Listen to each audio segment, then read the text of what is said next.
पिछले एक साल में सिल्वर ने लगभग सभी ट्रेडिशनल एसेट्स को पीछे छोड़ दिया है और अब ये ट्रेडर्स और इन्वेस्टर्स का फेवरेट हो चुका है।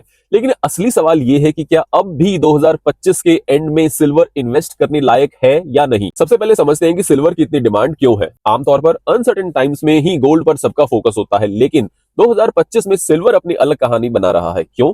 क्योंकि इंडस्ट्रियल डिमांड बढ़ रही है, ग्रीन एनर्जी प्रोजेक्ट्स बहुत तेजी से ग्रो कर रहे हैं और ग्लोबल मॉनेटरी पॉलिसीज भी चेंज हो रही हैं। अब समझते हैं ईटीएफ इनफ्लोज और इंडिया के इंपोर्ट्स के बारे में। एक इंटरेस्टिंग बात यह है कि ईटीएफ में अब भी रिसेंटली सिल्वर के लिए $4 बिलियन का इनफ्लो हुआ है। ये स्ट्रॉन्ग सिग्नल है कि इन्वेस्टर्स सीरियसली सिल्वर को कंसिडर कर रहे हैं और इंडिया ने भी सिल्वर इंपोर्ट्स में रिकॉर्ड सेट किया है, क्योंकि ये डिमांड रिटेल और इंडस्ट्रियल दोनों सेक्टर्स से है। अब समझते हैं कि क्या सिल्वर एक स्मार्ट इन्वेस्टमेंट है या नहीं। देखिए, सिल्वर का कमबैक सिर्फ एक टेम्पररी हाइप तो बिल्कुल भी नहीं है। काफी सारे industrial uses, green energy demand और ईटीएफ्स के थ्रू इन्वेस्टर्स का इंटरेस्ट, ये सब मिलकर सजेस्ट करता है कि सिल्वर की स्टोरी काफी सॉलिड है। तो 2025 के एंड में भी सिल्वर इन्वेस्ट करने लायक है या नहीं, इस वीडियो में डिटेल में एनालिसिस करेंगे। अब बात करते हैं सिल्वर प्राइस परफॉर्मेंस की। प्राइस की बात करूं तो इंटरनेशनली इसका प्राइस $50 पर आउंस क्रॉस कर गया है और इंडिया में तो रैली और भी ज्यादा स्ट्रॉन्ग है। एमसीएक्स सिल्वर फ्यूचर ने 1,60,000 पर केजी का रिकॉर्ड टच किया और फिजिकल मार्केट में तो स्पॉट प्राइस ₹1,80,000 पर केजी को भी क्रॉस कर गया। So how silver outperform gold and equities in 2025?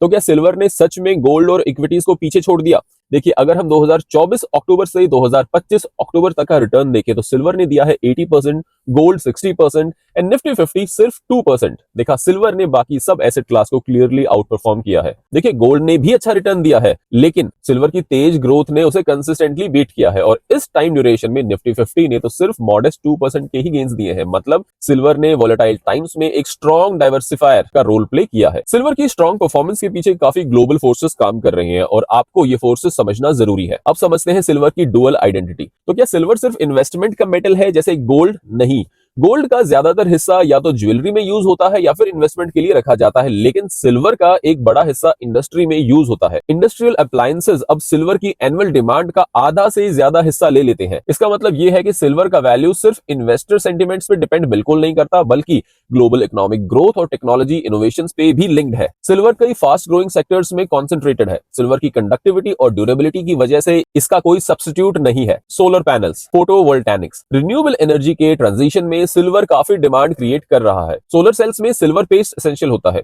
Solar sector अब ग्लोबल सप्लाई का लगभग 20% कंज्यूम करता है और जैसे जैसे नेशंस अपने कार्बन इमिशंस पर काम करते हैं, डिमांड भी वैसे ही ग्रो कर रही है। बात करूं इलेक्ट्रिक व्हीकल्स की, तो ऑटोमोबाइल्स के electrification, EV batteries, high conductivity connections और सेफ्टी सिस्टम्स के लिए भी सिल्वर काफी क्रिटिकल है। ईवी सेक्टर से annual silver demand 90 million ounce से ऊपर है और ये ईवी अडॉप्शन के साथ और बढ़ेगा। अगर बात करूं एडवांस्ड इलेक्ट्रॉनिक्स एंड कनेक्टिविटी की, तो ग्रीन एनर्जी के अलावा सिल्वर मॉडर्न टेक्नोलॉजी का कॉर्नरस्टोन है।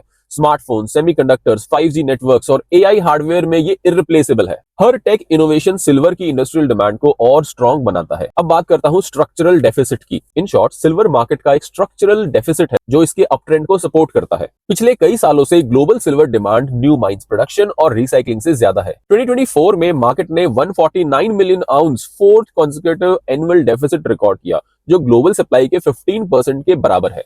सिल्वर प्रोडक्शन में 2021 से 2024 तक का क्यूमुलेटिव डेफिसिट 678 मिलियन आउंस तक पहुंच गया। मतलब ये ऑलमोस्ट 10 मंथ्स की टोटल ग्लोबल माइन सप्लाई का गैप है और प्रोजेक्शंस के हिसाब से 2025 में भी फिफ्थ कॉन्सेक्यूटिव डेफिसिट एक्सपेक्ट किया जा रहा है।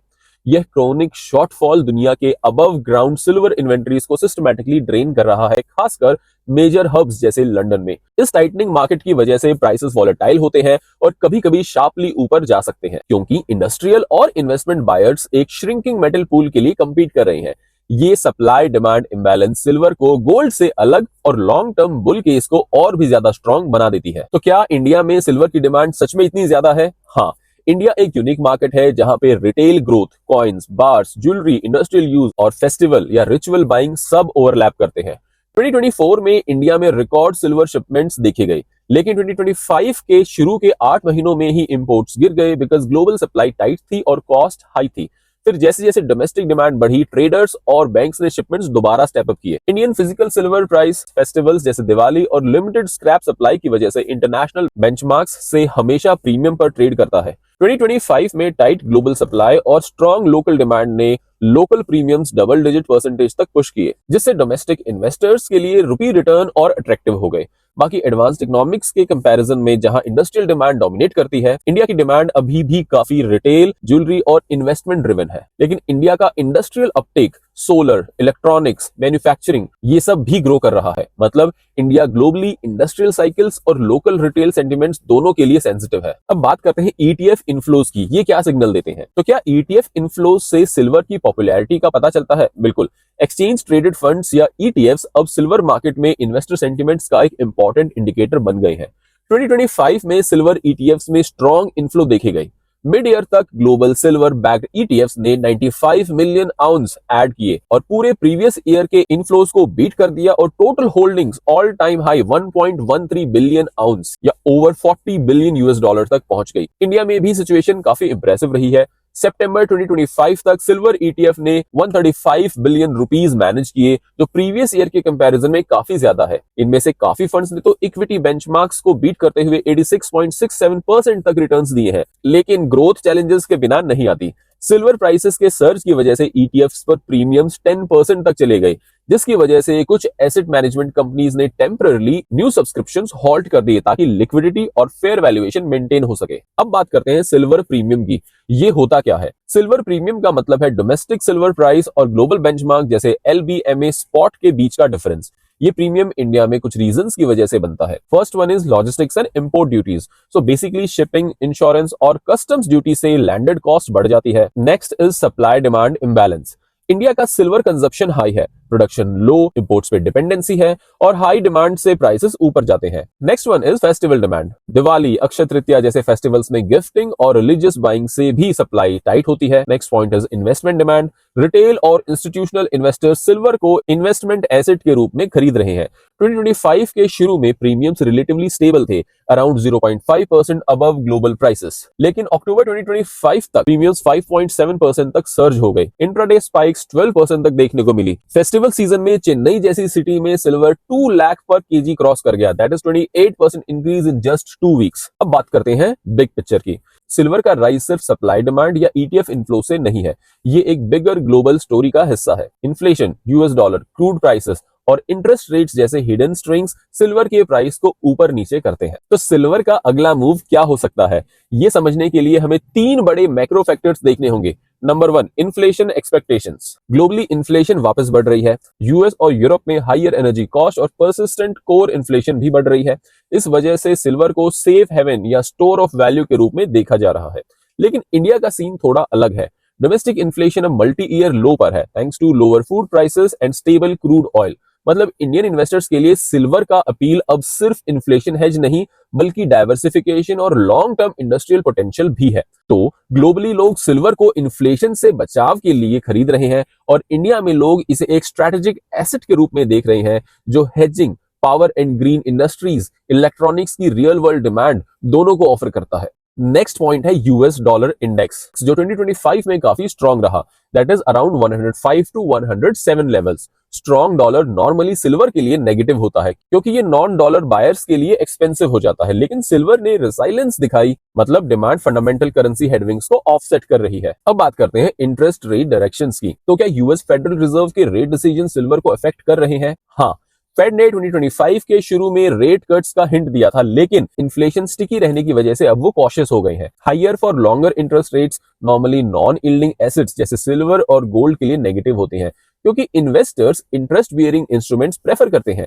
लेकिन ट्विस्ट ये है, जब मार्केट को लगता है कि रेट कट्स डिले होंगे ड्यू टू परसिस्टेंस इन्फ्लेशन, तब सिल्वर अक्सर रैली करता है एज एन इन्फ्लेशन हेज। तो इनिशियली फेड का हॉकिश टोन इन्वेस्टर सेंटिमेंट्स को कूल कर गया, लेकिन लॉन्ग टर्म में सिल्वर का हेज नैरेटिव वापस स्ट्रॉन्ग हुआ अनसर्टेन पॉलिसी एनवायरमेंट्स में। लेकिन बड़ा सवाल अब भी ये है, क्या सिल्वर अब भी 2025 में इन्वेस्ट करने लायक है? समझने के लिए हम 2 कोर पॉइंट्स और देखेंगे। Number 1, history of silver cycles. अगर हम सिल्वर का प्राइस चार्ट पिछले 50 सालों का देखें, एक इंटरेस्टिंग स्टोरी हमें यहाँ देखने को मिलती है। हर बार सिल्वर ने स्पाइक किया, चाहे हंट ब्रदर्स का स्क्वीज 1980 में, पोस्ट 2008 स्टिमुलस 2011 में, या अब 2025 में यूएस डॉलर 50 पर आउंस क्रॉस करते हुए। उसके बाद लॉन्ग फेज ऑफ करेक्शन और कंसोलिडेशंस आए, लेकिन 2025 का रैली डिफरेंट लग रहा है। ये सिर्फ स्पेकुलेटिव हाइप नहीं चल रही, बल्कि यहाँ पर स्ट्रक्चरल चेंजेस भी इन्वॉल्व है। 1980 का स्पाइक मेनली मार्केट मैनिपुलेशन से आया था। 2011 का रैली भी आर्टिफिशियल या पेपर डिमांड की वजह से हुआ था, लेकिन 2025 में सिल्वर की फाउंडेशन है रियल इंडस्ट्रियल डिमांड। नोट कर लीजिए, ईवी, सोलर, इलेक्ट्रॉनिक्स की वजह से 2025 की रैली स्टीप होने के बाद भी प्राइस क्विकली सपोर्ट पा रहा है। ये क्लियर साइन है फंडामेंटल स्ट्रेंथ स्पेकुलेटिव स्पाइक्स को रिप्लेस कर रही है। इस वजह से 2025 की रैली को मैं कह सकता हूं कि ये due to strong fundamental reasons है। दोस्तों, बात कर लेते हैं सिल्वर एंड गोल्ड रेशियो की। तो क्या सिल्वर अब भी अंडरवैल्यूड है गोल्ड के कंपैरिजन में? The answer is yes. Historically silver gold ratio मतलब कितना आउंस सिल्वर इक्वल होता है पर आउंस गोल्ड के, ये रिलेटिव वैल्यू का स्ट्रॉन्ग इंडिकेटर है। लॉन्ग टर्म एवरेज अराउंड 60-65 है। अर्ली 2024 में ये रेशियो 85 to 90 के आसपास था, मतलब सिल्वर काफी अंडरवैल्यूड था। इवन आफ्टर 2025 सर्ज रेशियो अब भी 70 के ऊपर है। ये इंडिकेट करता है कि सिल्वर ने अब भी गोल्ड की रिलेटिव वैल्यू को कैचअप नहीं किया। पिछली रैलीज मोस्टली फायरवर्क्स जैसी थी, शॉर्ट टर्म एंड शार्प, लेकिन 2025 का सेटअप स्लो बर्निंग इंजन जैसा लगता है, powered by real demand, structural deficits, undervaluation and shifting macro trends. चाहे प्राइसेस शॉर्ट टर्म में ऊपर नीचे हो, लेकिन लॉजिक दिखाता है कि लॉन्ग टर्म फाउंडेशंस पिछली साइकिल्स के कंपैरिजन में काफी स्ट्रांग है। अब बात करते हैं what investor should keep in mind.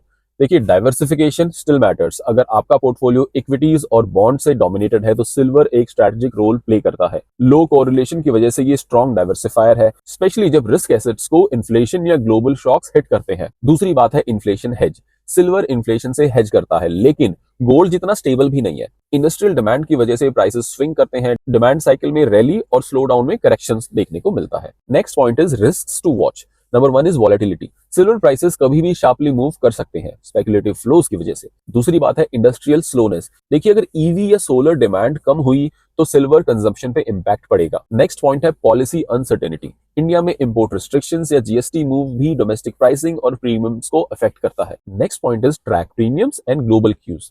India के सिल्वर प्रीमियम्स जो recent multi year high touch कर चुके हैं दिखाते हैं कि लोकल सप्लाई कितनी टाइट है।